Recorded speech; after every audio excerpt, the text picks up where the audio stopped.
शामराव उत्तम सोनवणे, राहणार खामगाव, तालुका फुलंब्री, जिल्हा छत्रपती संभाजीनगर. एवढं म्हणजे बेडवर आम्ही मागच्या वर्षी मक्का घेतली. आता परत हे गहू मागच्या हप्त्यामध्ये आम्ही 8 दिवसापूर्वी हरभऱ्याची माहिती दिली, कसा हरभरा लावला. आता परत हे गहू बेडवर टाकला 3 तासावर. 3 तासात चर पाडून सुनी गहू टाकून दिला. आता हे गहू प्रत्यक्ष तुम्ही मोबाईलवर व्हॉट्सअपला पाहू शकता कसं केलं म्हणून. सतत मागच्या 3 वर्षापासून सुनी आम्ही ही शून्य मशागत शेती करायला लागल्यापासून सुनी एकदम म्हणजे खर्चच नाही काही आमच्यावाला. म्हणजे शेतीला खर्च तर खूप, शेतकरी खूप परेशान आहे. पण हे खंडाळे साहेब, गुलाबराव खंडाळे साहेब यसगाव यांच्या मार्गदर्शनाखाली आम्ही त्यांनी सांगितल्याप्रमाणे हे गव्हाची लागवड आणि हरभऱ्याची लागवड केली मागच्या हप्त्यामध्ये. मागच्या हातमध्ये दिली. आता हे गव्हाची माहिती देऊ राहिलो कसं लावलं. आता हे तुम्हाला मोबाईलवर दिसेनच, पण प्रत्यक्ष कृषी सहाय्यक औरंगाबाद संभाजीनगर जिल्ह्यातले साहेबसुद्धा पाहायला यावे अशी खंडाळे साहेबाला विनंती करणार आहे आम्ही, की आमचं कसं शून्य मशागतीमध्ये चालू आहे.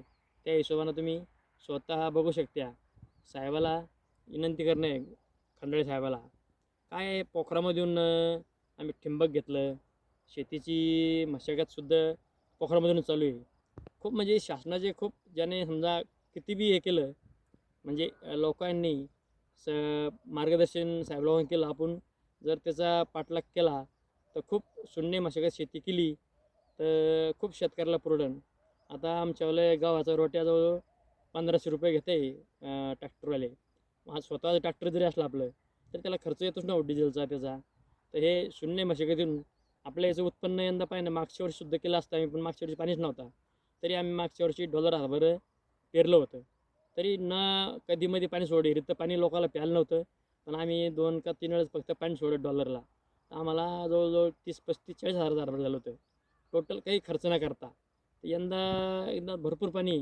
आता आम्ही हरभरं डॉलर टाकले. आता गव्हाची सुद्धा पेरणी केली. आता गहूसुद्धा आता ते कोणतं व्यासता का काय म्हणते ते औषध मारून दिलं.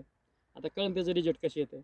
म्हणजे रिजल्ट चांगलंच असणार आहे. खंडाळे साहेबांना सांगितलं म्हणल्यावर खंडाळे साहेबाच्या मार्गदर्शनाखाली आम्ही हे शून्य मशागतीचं क्षेत्र आमचं चालू आहे. आता आपलं 2.5 चक्कर करेल मी बेडवर. तर त्याचे काय आपल्याला फायदे पुढं कळेल एवढं बोलतो आणि माझे शब्द संपवतो. जय हिंद, जय महाराष्ट्र.